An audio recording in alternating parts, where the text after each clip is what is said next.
Pasamos a la siguiente comunicación, que va a tratar el folclore sordo y la poesía en lengua de signos. No sé cómo signar folclore, no sé cuál sería el signo.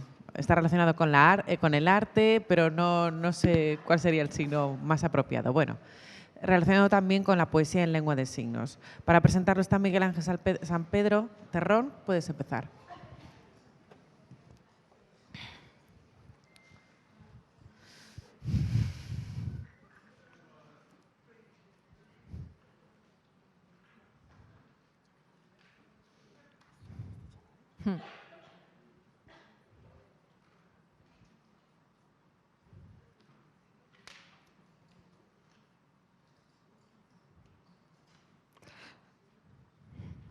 El PowerPoint.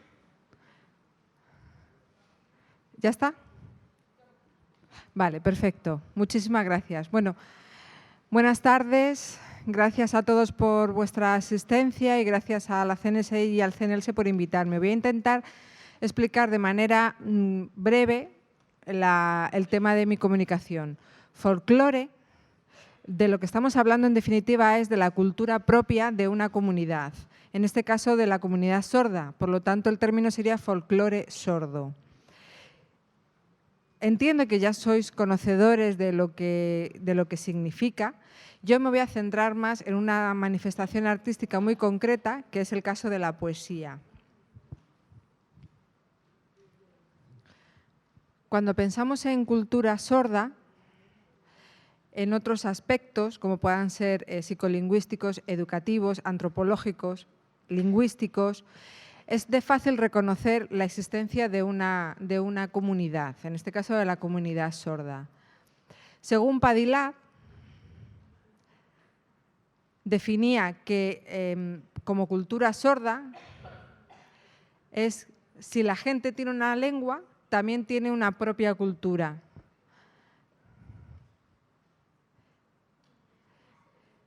Quiere decir que cada uno puede tener su propia cultura sin tener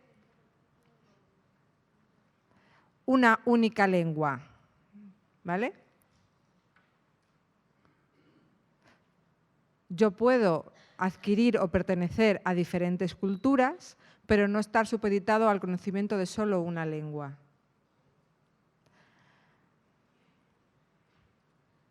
Es el caso de las personas oyentes que quieren participar de la comunidad sorda independientemente de que conozcan o no la lengua de signos. Pero también puede ser que, aparte de ser partícipe de su cultura, también quiera conocer o adquirir su conocimiento. La cultura no puede separarse de la lengua.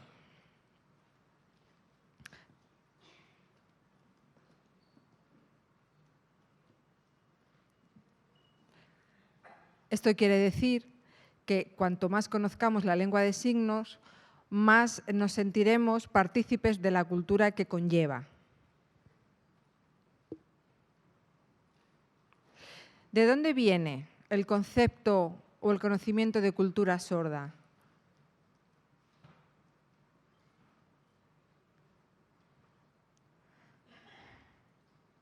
En el caso de la poesía, digamos que tenemos a nivel genérico o global lo que es la cultura sorda, pues compuesta por las experiencias, las vivencias, los conocimientos de la lengua, y por otro lado tenemos lo que es la expresión o la manifestación de la poesía. Cuando aunamos ambos conceptos, enriquecemos de alguna manera esa propia cultura. En el caso de la comunidad sorda, podríamos decir que es más un grupo étnico, más que una comunidad, sino un grupo étnico sordo. Por lo tanto, digamos que igual que cada grupo étnico tiene sus propias manifestaciones y su propia cultura, en el caso de las personas sordas se marca una diferencia y esa diferencia proviene de la lengua. En el caso de las lenguas orales, que son lenguas auditivas y vocales, y en el caso de la lengua de signos, visuales y gestuales.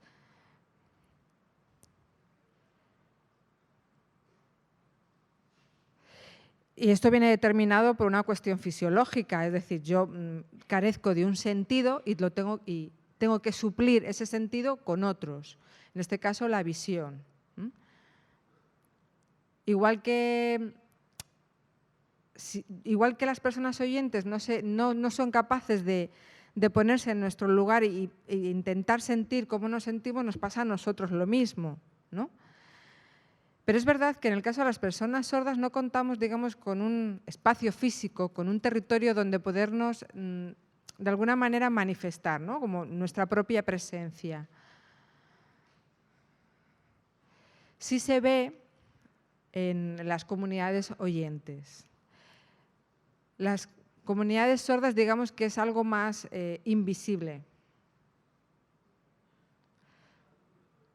Entonces, el folclore sordo, estamos hablando de producciones que se han realizado a lo largo de los años, que han sido herencias transmitidas a generaciones, tanto de costumbres alimentarias como de vestimenta, como de danzas, como de arte, etcétera. Pero el folclore sordo, digamos que está vinculado a lo que es, desde un punto de vista lingüístico, a la propia lengua. Es decir, cuando hablamos de una expresión artística como es la poesía, y en esa poesía lo que transmitimos no solo es el texto de esa poesía, sino le añadimos un sentimiento de pertenencia, un reconocimiento a través de nuestra propia cultura, de nuestra propia identidad, de cómo nos sentimos a través de esa poesía, es lo que hace que la determinemos como folclore sordo o se incluya en el paquete de folclore sordo.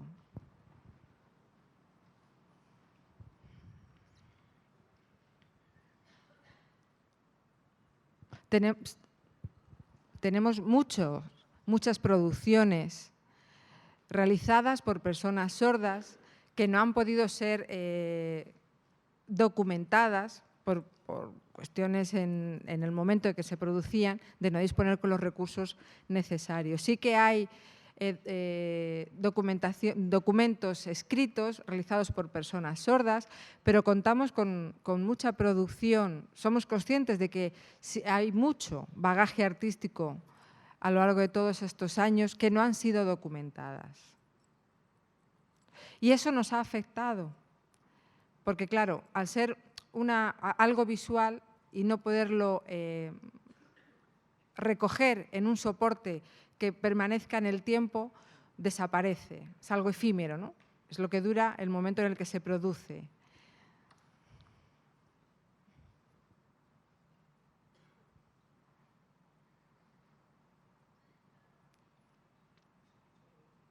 En general, los signantes, las personas que utilizan la lengua de signos, normalmente prioritariamente las personas sordas, para poderse comunicar de manera fluida, para sentirse que se desarrollan de manera personal y por muchos motivos fisiológicos, psicolingüísticos, etcétera, surgen primero esto.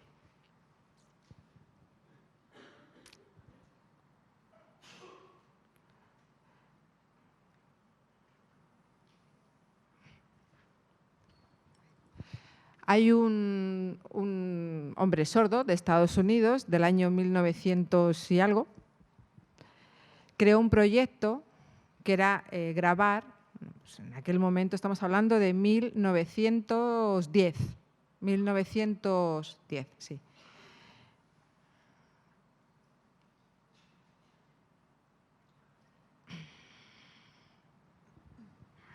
Vio que en los centros se impartía más la educación a través de lo que es el oralismo, en Estados Unidos estoy hablando, porque consideraban que la lengua de signos no cumplía los mismos registros lingüísticos que cualquier otra lengua oral, ¿no? La menospreciaban de alguna manera. Y no la consideraban útil pues, para expresarse, ya fuera a través de discursos, expresiones, etc. Y este hombre, George Bedit, que era sordo. En aquella época ya existían las videocámaras, aunque eran carísimas. Hizo una recopilación de dinero para poder adquirir una y empezó a grabar diferentes expresiones, canciones, signadas, poesías, discursos en ámbitos políticos, etc. Y he encontrado una poesía, que es la más antigua, del año 1913, que es una muestra evidente de esa cultura, de ese folclore sordo, que no lo vamos a poder ver por problemas de conexión. Entonces, esa poesía realmente no fue producida por la propia persona sorda, sino traducida por la persona sorda. Pero bueno, se puede ver de alguna manera que la lengua de signos sí cumple todos los registros lingüísticos necesarios para considerarse una lengua, que entonces no lo veían así, y poder expresar, en este caso, un arte.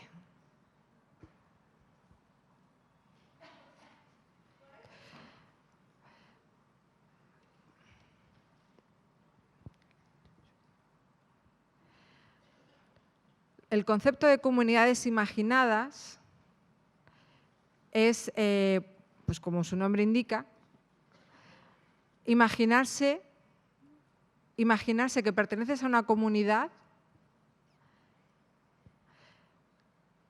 que no hace referencia al territorio en sí, que te sientes identificado con lo que esa persona te aporta, con lo que nos transmitimos, independientemente de que vistamos de diferente manera, comamos de diferente manera o vivamos en diferentes sitios. Es decir, el hecho de sentirse persona sorda, que te identificas con otras personas sordas, te hace a su vez sentirte miembro de una comunidad, vamos a llamarla nacional, pero que no va vinculado a un territorio. ¿Bien? Va más ligado al concepto, al sentimiento, al sentido de persona sorda. Si además tenemos en cuenta que la lengua de signos es cuadridimensional,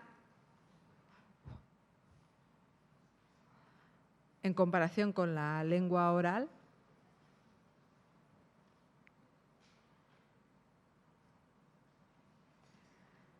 esto nos hace el poder ampliar y el poder abrir un abanico de posibilidades a la hora de expresarse artísticamente.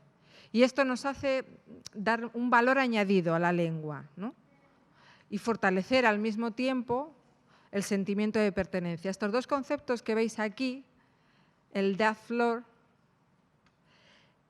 es como la herencia que transmitimos a las generaciones, ¿no?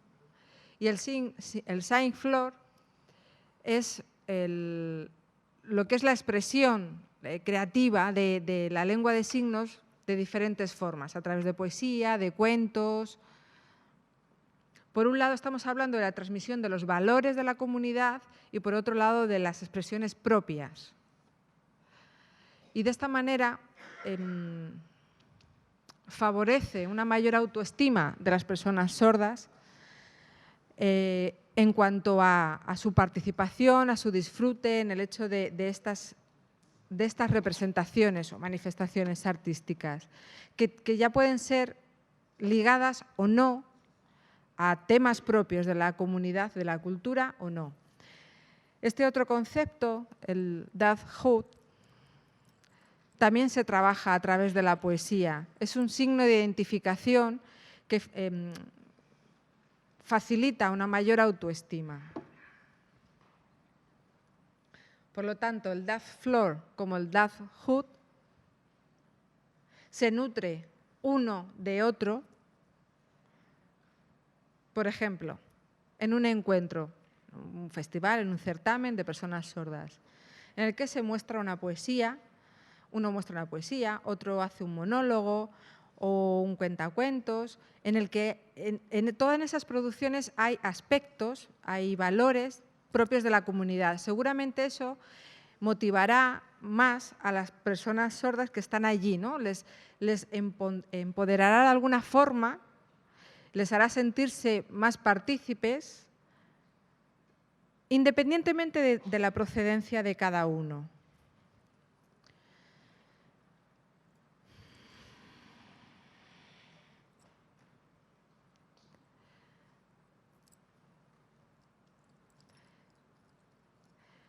¿Y por qué el dadhood? ¿Por qué surge el dadhood? Surge porque es una manera de fortalecer el sentimiento de autoestima, de eliminar el concepto que hasta ese momento se trabajaba del Dasein,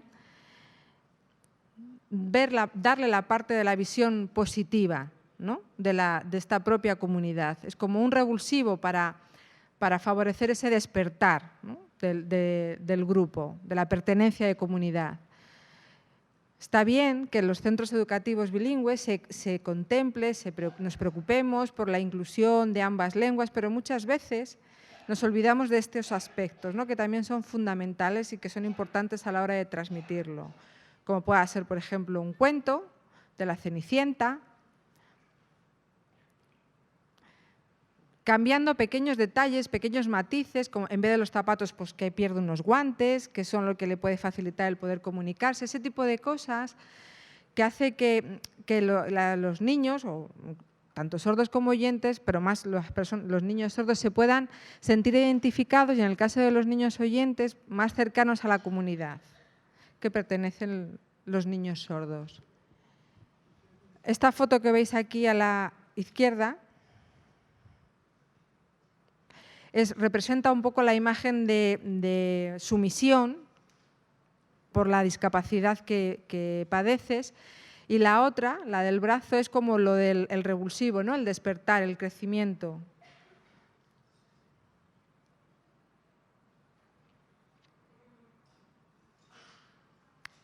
Tengo que ir pasando porque no cuento con más tiempo. Cuando hablábamos del dadhood o el Dasein, surge lo que es la signalidad tradicional.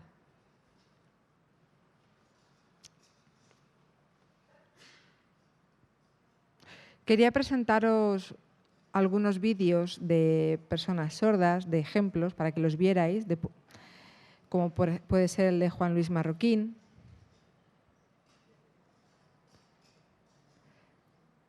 Que aunque no estén signados, pero en el texto se recogen lo que hablábamos antes de los valores de la comunidad o de las personas sordas,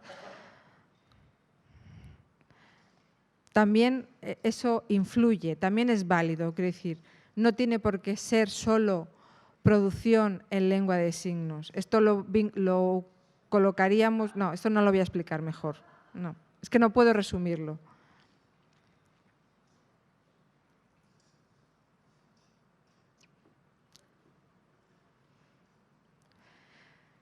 Cuando hay contenidos de poesía que están escritos pero no están signados, que recogen aspectos y valores de la comunidad sorda, también se contempla dentro del folclore. O, por ejemplo, como es en este caso, esta mujer que signa en lengua de signos americana, es muy conocida.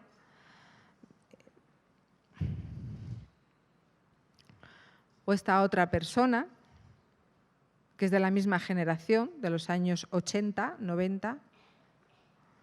Personas muy activas, muy representativas del folclore sordo,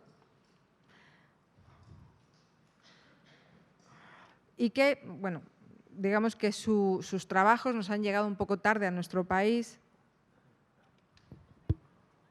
¿Un minuto me queda?